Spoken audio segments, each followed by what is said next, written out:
Hello dear students, मैं शंकर आर्या आप सभी लोगों का मंगलम कॉम्पिटिटिव अड्डा में हार्दिक अभिनंदन करते हैं।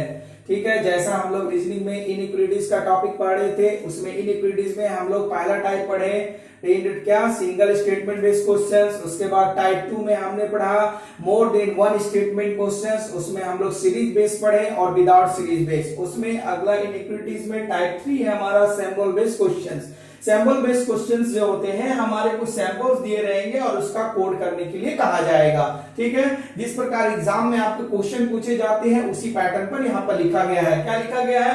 निम्नलिखित प्रश्नों में प्रतीक को $@ कॉपीराइट परसेंटेज और हैश को नियमानुसार अर्थों का प्रयोग किया गया है और इस अर्थ के अनुसार आपको कोड का डिकोड करना है। ठीक है ना, इसको बनाने के लिए हम लोग मैजिक बॉक्स का प्रयोग करेंगे। वो मैजिक बॉक्स क्या होता है, देखिए ध्यान दो लोग। कुछ नहीं, एक सीधा सा हम लोग बॉक्स क्रिएट कर लेंगे और उसमें हम लोग क्या लेंगे symbol greater than equal to less than is equal to. ठीक है, जैसा कि हम लोग इनइक्वालिटीज में आमतौर पर इसी 5 सिंबल का प्रयोग करते थे हम लोग साइन का। ना अब इसमें हम लोग 3 बातें को थोड़ा सा ध्यान देंगे। क्या? एक बड़ा, छोटा और बराबर। इसी 3 लॉजिक पर ये सारे का कोड का हम लोग डिकोड करेंगे। कैसे करेंगे? देखिए क्या लिखा हुआ, $Q का अर्थ है PQ से छोटा नहीं है। तो आप बताइए, अगर कोई छोटा नहीं है तो वो क्या बन सकता है? बड़ा या बराबर बन सकता है। तो बड़ा और बराबर हमारा कहां पर लिखा गया? ये साइन लिखा हुआ बड़ा और बराबर का, ग्रेटर देन इक्वल टू का। इसका मतलब क्या हमारा है? डॉलर का साइन है। सही मानी बात। अगला चलेंगे हम लोग, अलग कलर कर दे रहे, डॉलर का हमारा ये साइन हो जाएगा ना। अब क्या लिखा गया? ये हमारा हो गया।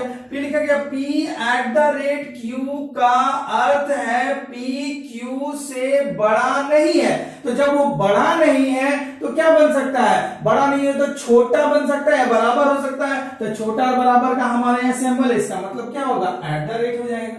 ठीक है, ये हमारा 2 खत्म। अगला दिया हुआ है P कॉपीराइट Q का अर्थ है PQ से ना तो बड़ा है ना बराबर है। तो ना कोई बड़ा होगा ना बराबर होगा। तो बड़ा और बराबर नहीं होगा तो क्या होगा?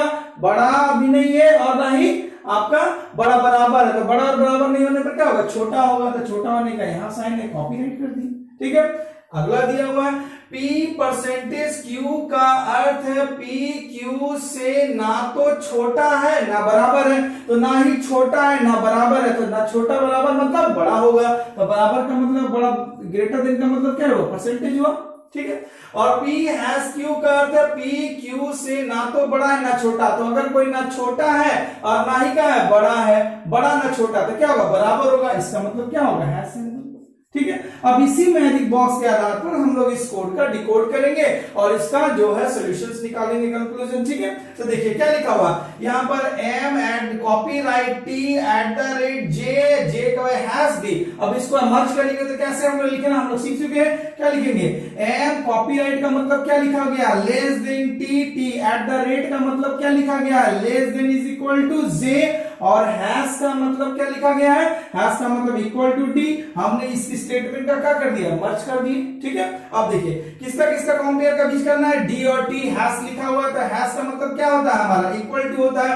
और D और T का मतलब क्या लिखा गया है? परसेंटेज। मतलब क्या लिखा गया? ग्रेटर देन लिखा गया है। और D आपका परसेंटेज, D परसेंटेज है, परसेंटेज का मतलब क्या लिखा गया? Greater than. अब देखिए ध्यान देने वाली बात, याद सिखाए थे ना पिछले क्लासेस में आपको, क्या हुआ? दोनों का element same greater than equal to का केस है। तो सावधानी, क्योंकि यहाँ 75% का केस बन सकता है। चलिए, हमारा D और T का बीच में, D यहां पर है, T यहां पर है, क्या लिखेंगे? D greater than equal to T, या उल्टा भाषा में T less than is equal to T। तो देखिए इसका मतलब आपको सिखाए थे ना पहले, T less than is equal to D। मतलब इसका मतलब हम लोग क्या लिख सकते हैं? T लेस देन D या T is equal to D। तो देखिए क्या लिखा हुआ?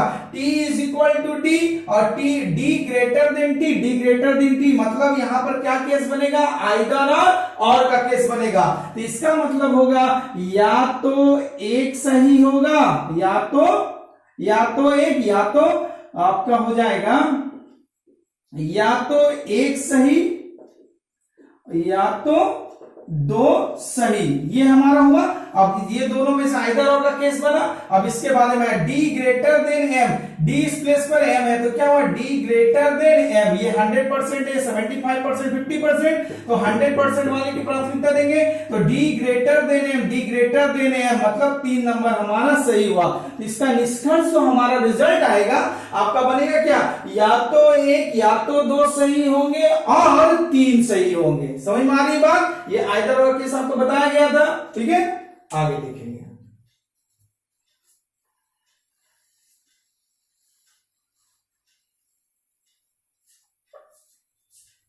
देखिए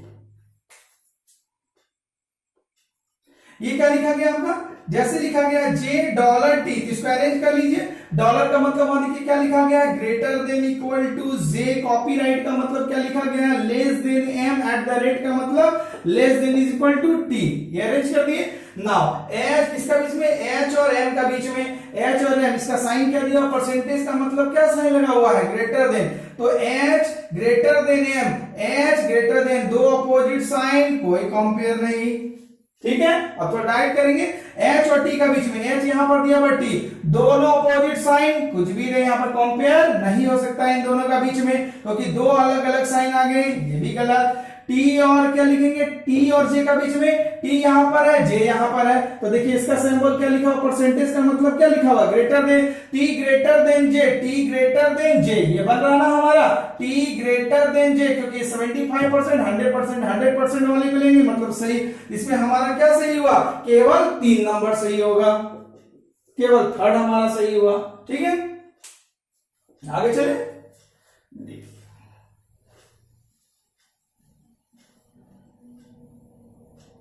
आइए इसका अरेंज करेंगे, क्या होगा, आर एट द रेट का मतलब क्या हुआ, लेस देन एन। परसेंटेज का मतलब क्या हुआ, ग्रेटर देन ई, और ई का हैश का मतलब क्या हुआ, इक्वल टू के।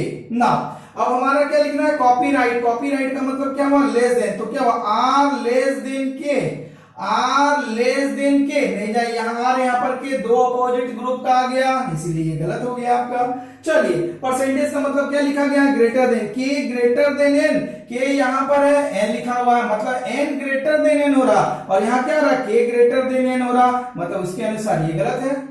ठीक है, चलिए अगला बात हम लोग चलेंगे, परसेंटेज। परसेंटेज का मतलब क्या लिखा हुआ, ग्रेटर देन, तो क्या लिखा गया, ई ग्रेटर देन आर, दो अपोजिट ग्रुप, ई और आर का बीच में दो अलग अलग ग्रुप, कोई कंपेयर नहीं, तो मतलब इसमें क्या हुआ, आपका तीनों का तीनों निष्कर्ष क्या हुआ, कंक्लूजन्स, निष्कर्ष इसको हिंदी बोलते हैं, गलत है। ठीक है, आगे चले।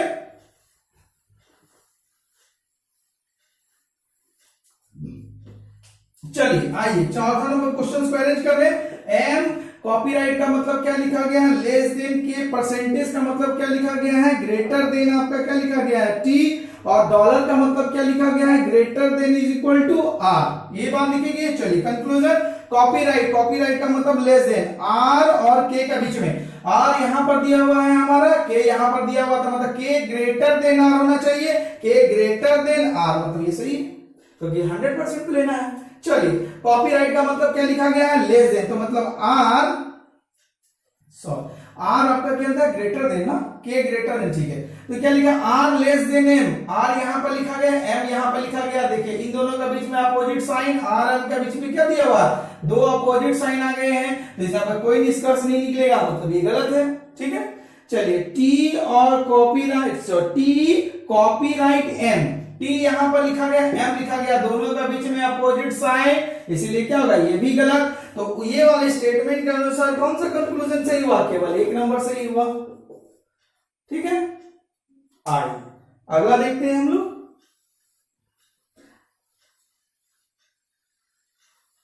देखिए क्या लिखा गया है स्टेटमेंट, इसको डिकोड करेंगे। डी हैश का मतलब इज इक्वल टू डब्ल्यू लिखा गया है, और डॉलर का मतलब क्या लिखा गया है, greater than is equal to z. Percentage का मतलब ग्रेटर देन एम, ये लिखा गया है ना।